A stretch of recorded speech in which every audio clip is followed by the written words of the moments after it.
Bonjour à tous, donc une vidéo permettant d'expliquer le fonctionnement des appareils reproducteurs à la puberté. Comme nous l'avons vu précédemment, la reproduction nécessite la rencontre des gamètes. Ces gamètes sont produits par les organes reproducteurs, appelés aussi gonades. Les gonades deviennent fonctionnelles à la puberté. Chez la femme, les gonades sont les ovaires, chez l'homme, ce sont les testicules. Ces gonades font partie de l'appareil reproducteur. Dans un premier temps, nous étudierons l'appareil reproducteur masculin. Donc, l'appareil reproducteur masculin se trouve en partie ventrale de l'organisme. Il se compose de la vésicule séminale qui produira un liquide qui constituera le sperme. Il se compose aussi des testicules qui sont le lieu de production des spermatozoïdes. En particulier au niveau des tubes séminifères où il y a la production des spermatozoïdes.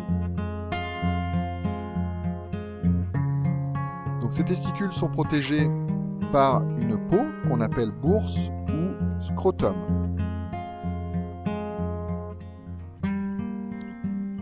Une fois donc fabriqués, les spermatozoïdes vont subir une maturation et c'est à la fin de l'épididyme qu'ils deviendront matures. La prostate est un des deux organes qui produira le liquide qui constituera le sperme. Le sperme est donc un mélange de liquide nutritif et de spermatozoïdes. Il faut savoir que environ 100 millions de spermatozoïdes sont produits par jour et qu'une éjaculation peut contenir jusqu'à 300 ou 400 millions de spermatozoïdes. Bien, donc, ces spermatozoïdes, une fois qu'ils sont sortis de l'épididyme, vont se déplacer de manière passive à l'intérieur du canal déférent, c'est-à-dire qu'ils ne sont pas encore mobiles, ils n'ont pas d'énergie, donc ils ne peuvent pas se déplacer. Alors, au même niveau que l'appareil reproducteur, on a la vessie qui pourra se vider par le même canal qui permet aussi les éjaculations, à savoir l'urètre. Donc le corps caverneux est le corps qui, lorsqu'il se remplit de sang, permet au pénis d'être en érection. Donc l'urètre, c'est donc le tuyau qui permet soit de faire passer l'urine, soit de faire passer le sperme. À ce niveau-là, les spermatozoïdes deviennent mobiles. Donc le pénis constitue l'organe d'accouplement chez l'homme. Son extrémité est constituée par le gland protégé par une peau qu'on appelle prépuce. Donc si on essaye de résumer le trajet des spermatozoïdes. Donc les spermatozoïdes sont produits par les testicules au niveau des tubes séminifères. Ils sont donc dirigés vers l'épididyme où ils vont subir une maturation.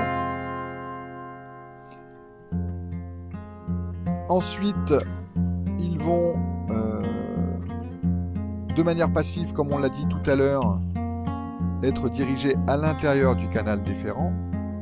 Dans le canal déférent, il n'y a toujours pas de sperme, car on n'oublie pas que le sperme est constitué de spermatozoïdes et de liquide nutritif fabriqués par la vésicule séminale et la prostate. Information importante, les testicules fabriqueront des spermatozoïdes de la puberté jusqu'à la fin de la vie de l'individu.